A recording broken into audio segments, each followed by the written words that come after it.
Welcome to the Wanderers History Podcast, and to a new episode about the Western admirals of the 16th century Mediterranean, focusing on admirals who fought on the Holy League side at Lepanto in 1571 against the Ottomans. Before continuing, I would like to remind you to please hit the subscribe button to make sure you never miss any videos of this podcast. After talking about Andrea Doria, Gian Andrea Doria, Marcantonio Colonna, and Don John of Austria, today we look at a triad of Venetian admirals meant to stop the Ottomans from conquering Cyprus during the Fourth Ottoman-Venetian War that took place between 1570 and 1573, with the Battle of Lepanto being an important episode of this war. Thus, we will look at the military careers and legacies of Girolamo Zane, Sebastiano Venier, and Agostino Barbarigo, and their leadership of the Venetian navy at that time.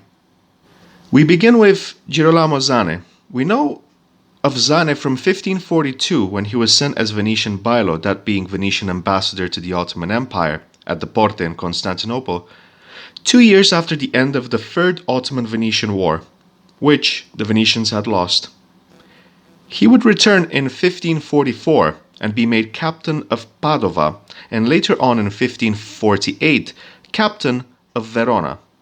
In 1567, he would be made Capitano Generale da Mar, in name only, because in practice he would receive the position and be sent on a mission in March 1570, when it was becoming clear that the Ottomans under Sultan Selim II were getting ready to invade Venetian Cyprus. Prior to this, the Doge and Council of Ten of Venice refused the terms of a peaceful surrender of Cyprus proposed by Sultan Selim II, a plot devised by Grand Vizier Mehmet Sokoli Pasha, and thus Zane was sent with the Venetian fleet to assist the Venetian forces at Nicosia and Famagusta. However, between the beginning of April 1570 and the end of May, we see Zane stalling at Zadar and then Corfu. This would be a troublesome episode of the Fourth Ottoman-Venetian War. Why did Girolamo Zane wait so long? Why did he, commander of the Venetian fleet in 1570, wait so long without taking action, despite having orders to defend Cyprus, quote, with or without the support of their papal and Spanish allies? Now, the obvious reason was the plague and the constant focus on finding additional troops for the Venetian fleet, mainly from Crete, which was depleted at times during this conflict. The Ottomans appeared very organized and had the advantage of numerous harbors such as Beirut, Mersin, Alexandria, ready to provide munitions, supplies, and soldiers for the Ottoman fleet. Additionally, the War of Cyprus, or the Fourth Ottoman-Venetian War, did not just resume itself to Ottoman-Venetian hostilities only in Cyprus, but there were military repercussions in Dalmatia, for example, putting the Venetians in a very challenging position to have to defend their possessions on multiple fronts. Thus, the Venetians had to find a way of adequately distributing its resources for the protection of not just Cyprus, but also Crete, Tenos, Kefalonia, and Corfu. After the failure of the Venetian fleet to engage the Ottoman navy and prevent the Ottoman conquest of at least Nicosia, Girolamo Zane was condemned by the Republic for the maladministration of the Venetian fleet during the relief expedition of 1570. But his prosecution showed the inability of the Venetian government to adequately prepare for an expected re-emergence of an Ottoman conflict. They have been complacent since 1540, the end of the Third Ottoman-Venetian War. Paolo Parota, Venetian historian at the time, was more moderate in his criticism and analysis of the failures of the 1570 expedition, and he argued that Girolamo Zane had been the victim of circumstances out of his control, such as the rampant plague, and Doria, this being Gian Andrea Doria, his deliberate opposition to any offensive effort against the Ottomans. It was of no surprise that under all of these circumstances, the Venetian fleet had to withdraw to Crete and then to Italy. Zane resigned and he was put on trial, his place being taken by Agostino Barbarigo. Zane's trial would be a long one, And before the verdict could be given, Girolamo Zane died in prison on the 14th of October, 1572. Agostino Barbarigo was an important military figure of the 1550s in Venice, a member of the influential Barbarigo family on his father's side and the Dandolo family on his mother's. Between 1554 and 1557, he was Venetian ambassador to France, and when he returned, he was appointed lieutenant of the Friuli in 1561. In 1564, receiving the captainship of Padova. In 1567, he was appointed deputy of Cyprus, an important position within the Venetian Commonwealth, but he wasn't able to take it. After Zane's deposition, Barbarigo took his place, having to deal with Sebastiano Venier's temper and tense relations between the Spanish and Italian troops among the Holy League. At the Battle of Lepanto, Agostino Barbarigo was placed in command of the left wing of the fleet, which had to sustain the first clash with corresponding Ottoman right wing, commanded by the skilled Mehmed Shorak. In the midst of the battle, he was hit in the eye by an arrow, and he died on the 9th of October, 1571, an abrupt end to his military career. This brings us to Sebastiano Venier, who was born in 1496, and he was known for his imposing physique, determination, stature, and military ability, but also for having a very violent temper. He would hold many positions of government within the Venetian Republic.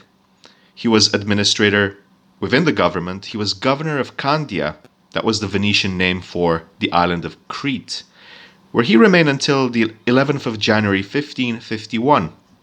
Later on, like his predecessors that we talked about, Zane and Barbarigo, he had a few stints in positions of governance of the Venetian terraferma, the terraferma being Venetian possessions in the Italian peninsula, but he also held positions in the Mediterranean Commonwealth. Thus, we would see Veniero as captain of Brescia in 1561, Podesta in Verona between 1566 and 1568. In 1570, he became the first procurator of San Marco, and then in March, administrator of Corfu. On June 17th, he would be given the position of administrator of Cyprus, and later on the December 13th, he would become captain general of the Venetian fleet that was engaged at the time against the Ottoman Empire. At the Battle of Lepanto, he would be part of the main contingent of the Holy League forces with Don John of Austria and Marcantonio Colonna, but infamously was in very bad relations with John and the Spanish, requiring the drastic mediation of Colonna, as previously discussed in the previous episode.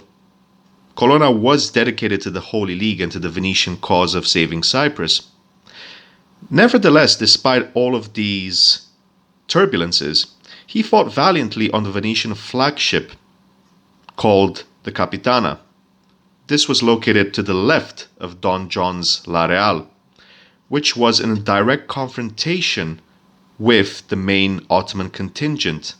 We would see Veniero working with a heavy crossbow reloaded by an aide. His diligence was essential for the Holy League victory. It is important to remember that by this point he was 75 years of age, and during the battle he got injured in the foot by an arrow. As we talked about in the previous episodes, the Battle of Lepanto was a remarkable win for the Holy League. However, the momentum had been wasted in the aftermath. There were Greek rebellions expected in Rumelia, that being the continental European bit of the Ottoman Empire. And these rebellions did not take place. They were meant to destabilize the Ottoman forces. But Cyprus had been conquered, including Famagusta. Cyprus was lost, and the Venetians had to agree to very disadvantageous peace terms with the Ottomans. Sebastiano Venier, because of the remarkable result of the Holy League at Lepanto, would return to Venice with an aura of victory, resulting in his unanimous election as Doge of the Republic of Venice on the 11th of June 1577. He would be a victor at Lepanto and 87th Doge of the Republic of Venice, although his Dogeship lasted less than a year until March 3rd, 1578. Niccolo da Ponte would succeed Venier as Doge of Venice. Between 1570 and 1573, the Venetian Republic went through a very turbulent period because of the Fourth Ottoman-Venetian War, which led to Cyprus, one of the most important dominions, being lost. Zane, Barbarigo, and Venier had to deal with reluctant allies like Giovanni Andrea Doria and Philip II of Spain, while facing one of the strongest Ottoman armadas of the Mediterranean of that century. Out of all of them, perhaps unfairly, Venier took the spotlight because of his crucial role at the Holy League victory at Lepanto. But all of them were able commanders of the Venetian Republic. Thank you for listening to this episode of the Wanderer's History podcast, part of the miniseries Western Admirals of the 16th Century Mediterranean. If you enjoyed this episode, please hit the like button and the subscribe button to make sure you never miss any content from the podcast. Until then, please stay safe and all the best.